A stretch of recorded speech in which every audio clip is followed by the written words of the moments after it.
વિકાસભાઈ, ઘર બનાવતી વખતે આપણે કઈ બાબત ધ્યાનમાં રાખવી જોઈએ?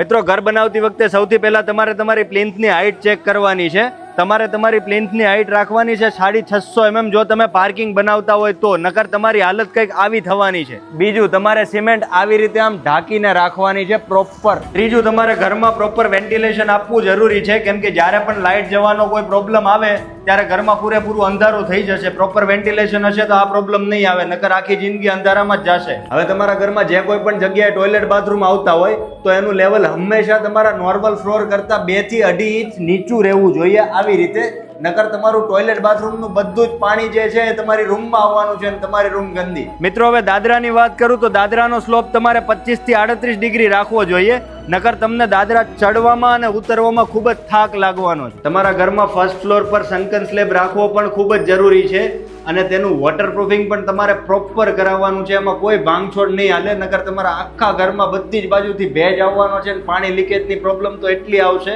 કે તમે સહન નહીં કરી શકો. મિત્રો, હવે વાત કરું ફ્લોરની હાઈટની, તો તમારે ફ્લોરની હાઈટ 10 ફૂટ રાખવી જરૂરી છે અને જો તમારે વધારે કરવી હોય તો તમે 11 અથવા 12 ફૂટ જેટલી લઈ જઈ શકો છો.